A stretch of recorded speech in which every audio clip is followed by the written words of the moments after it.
Kevin Stefanski gave us an update on the injury situation for the Browns.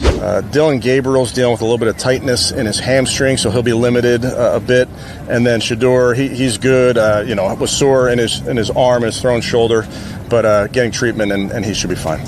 What if I told you the Cleveland Browns just took all their history, every heartbreak, every broken promise, every chaotic season, and threw it straight into a blender, slammed the chaos button, and let it explode across national television like a live-action meltdown?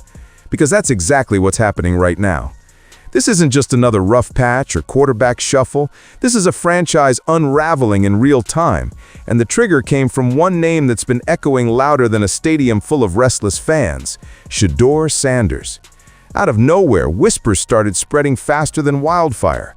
Rumors that Shedeur might actually start for the Browns hit the airwaves like a bombshell, and within hours, the entire NFL world lost control. Analysts were melting down live on air. Fans were crashing online stores trying to get custom Sanders jerseys like it was the second coming of football royalty. Talk shows turned into shouting matches.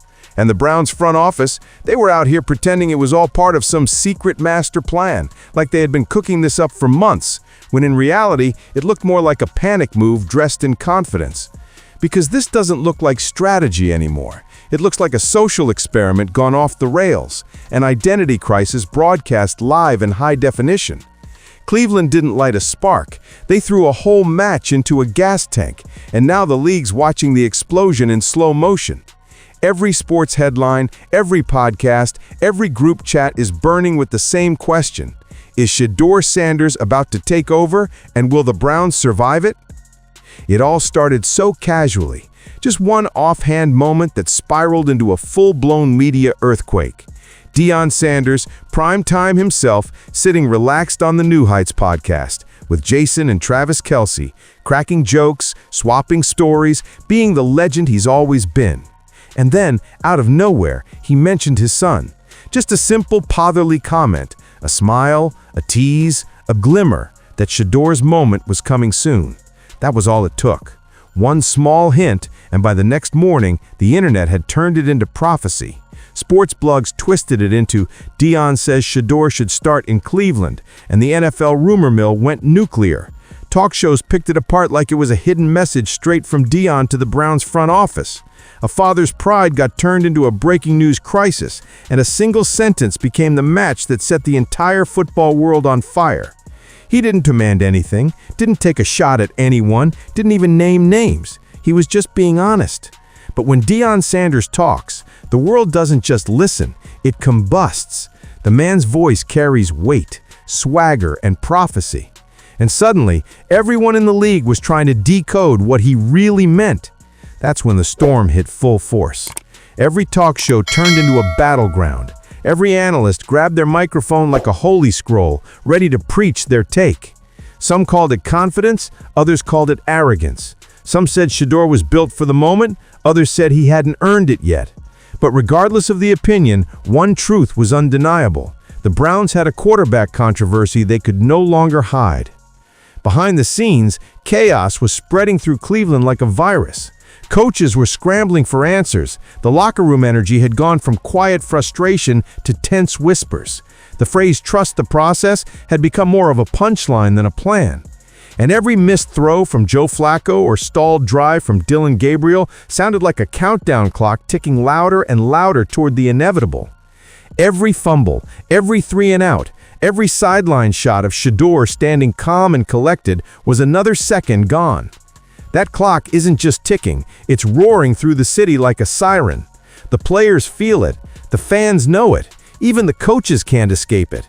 The pressure in Cleveland right now feels like a soda bottle that's been shaken non-stop. It's ready to blow.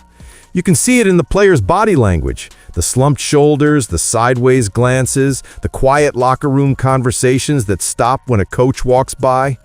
You can feel it in the fans' chants starting to morph from frustration to demand. You can sense it in the way every reporter's question sounds a little sharper. Every article headline reads a little louder. Everyone knows what's coming. They just don't know when. And then there's Joe Flacco, the steady veteran, the so-called calm in the storm. Except the calm looks a lot like confusion. Every drop back feels like watching someone run through cement. Every play looks slower than the last. It's not experience anymore, it's exhaustion. Watching Flacco scramble is like watching a refrigerator try to dance ballet. Heavy, clunky, and 3 steps behind the music. Sure, his leadership is respected. His name carries weight. But what good is leadership when you can't lead the ball to your receiver? Every pass sails too high, too low, too late. Every drive dies the same slow death, and yet the coaching staff keeps preaching patience like it's a strategy instead of denial. They're clinging to the illusion that Flacco still has something to give, pretending the light is flickering when the room's already gone dark. But illusions don't win games. They just delay the pain. And right now, Cleveland is drowning in that illusion. The Gabriel experiment hasn't fared much better. Dillon Gabriel was supposed to be the bridge quarterback, the short-term fix, the stabilizer. But what he's become is a reminder that the bridge was never built to last. Every game with him feels like a survival drill. The pocket collapses before he even finishes his drop back. Defenders are in his face before routes even develop. He's undersized, overwhelmed, and overmatched. You can see it in his eyes, that moment of hesitation before the snap, that flicker of panic when the play breaks down. The NFL is too fast, too big, too relentless. And while Gabriel had flashes in college, the pro stage has exposed every weakness. But yet, somehow the Browns coaches keep saying he's learning. Learning what exactly? How to survive another 3 and out? Fans aren't seeing progress, they're seeing chaos. Defenses don't respect his arm, don't fear his pocket presence, and don't even hesitate to blitz him into the ground. What was sold as development has turned into disaster in slow motion. The experiment's collapsing, and everyone can feel it. Meanwhile, on the sideline, Shedeur Sanders waits, calm, silent, laser-focused. The cameras can't resist him. Every broadcast finds him, helmet under his arm, eyes fixed on the field, watching every broken play like a surgeon studying X-rays before an operation. No frustration, no fake hype, just patience wrapped in confidence. You can see it in his face. He's not waiting for a chance. He's waiting for destiny to catch up. He knows what's coming. The players know what's coming. The entire stadium feels it brewing. Because when Shedeur Sanders steps onto that field, Cleveland won't just be watching a substitution. They'll be witnessing a seismic shift. The noise will hit different. The energy will flip like a switch. And for the first time in years, the Browns might actually feel alive again. Because this kid isn't just another quarterback. He's a movement. He's the product of pressure, raised under the blinding lights of expectation and molded by the sharp edges of criticism. His entire life has been a countdown to this kind of moment. From Colorado to the NFL, from doubters to believers, from whispers to war cries, Shedeur Sanders has carried a sense of inevitability with him. That's what terrifies the league. He's not loud. He's not begging for attention. He's patient, dangerously patient. And when patience meets preparation, explosions happen. Inside the Browns building, the tension is thick enough to choke on. Ownership's phones are lighting up with calls from agents, reporters, and fans. The coaching staff is walking on eggshells, terrified of pulling the trigger too soon, afraid of the backlash that might follow. But every day they wait, that fear eats them alive. Because every drive that dies on the field makes the decision harder to ignore.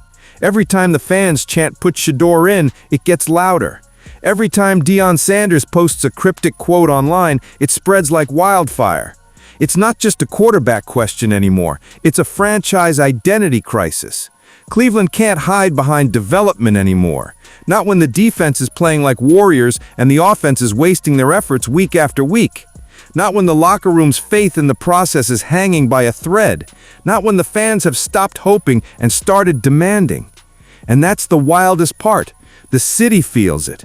You can feel it in the air on game day. The crowd walks into the stadium with cautious hope, hearts pounding, waiting for something to believe in again. They've been through everything: heartbreaks, rebuilds, curses, false dawns. But this time, it's different. There's a pulse again. There's that spark of belief, fragile but real. Because Shedeur Sanders doesn't just represent a new player, he represents possibility. He represents everything this city's been starved for: swagger, confidence, and the audacity to dream again. Cleveland's been surviving football seasons for decades. Shedeur might finally give them a reason to live them. Even national media can't resist anymore. Stephen A. Smith, Skip Bayless, Shannon Sharp, they're all talking. Every panel, every headline, every highlight reel mentions Shedeur's name now. The kid who was once a rookie project has become the storyline. And it's not if, it's when. When does Shedeur Sanders take over? When does Cleveland finally give in to the inevitable? Because at this point, it's not just a quarterback change waiting to happen, it's a city begging for deliverance. And here's the thing. When Shedeur finally steps on that field, it's not going to feel like a substitution. It's going to feel like a rebirth. The crowd will rise like a tidal wave. The cameras will shake. The noise will be deafening. It'll feel like every ounce of frustration this city's carried for decades all exploding into one collective roar. And when that first pass leaves his hand, when it finds its mark and the stadium erupts, something bigger than football will happen. Deion did this week what NFL teams honestly were afraid that he was going to do. He did nothing wrong, but this is what they were afraid of. He was on the New Heights podcast with Jason and Travis Kelce and commented on his son, Shedeur, who's of course a quarterback on the Cleveland Browns. The Browns won't just have a new quarterback, they'll have a new heartbeat. Shedeur Sanders warned teams before the draft, if you're not trying to change your franchise, don't come get me. That wasn't arrogance, that was clarity. Cleveland didn't just draft a player, they drafted a mindset. And now, that mindset is staring the organization in the face, daring them to make the move that could define a generation. Either unleash him and watch the city ignite, or keep hiding behind excuses until the whole thing burns down. Because this is bigger than stats, bigger than depth charts, bigger than schemes. This is about faith, about a city that's been kicked, mocked, and doubted for decades finally getting a reason to believe again. The Browns' curse has always been that they can build everything except belief. And now, standing right there on that sideline is a kid who carries it like armor. He doesn't flinch under pressure, he thrives on it. He doesn't fear the lights, he was born in them. Every ounce of chaos in Cleveland has led to this point. Every broken promise, every painful Sunday, every groan from the stands has built to one inevitable moment. The moment Shedeur Sanders takes that first snap under center. And when it happens, when he finally jogs out there with the crowd on its feet and the cameras flashing like lightning, when he tightens that chin strap and the noise hits like thunder, the Browns story changes forever. Because in Cleveland, destiny doesn't walk in quietly, it storms through the gates. And once Shedeur Sanders steps onto that field, there's no going back. Either he becomes the legend who rewrites this franchise's history, or he exposes the truth that's haunted them for years. But this time, something feels different. This time, it feels like belief is finally fighting its way back to the surface. The air feels electric again. The hope feels dangerous again. And for the first time in a long time, the Browns' future doesn't feel like a curse.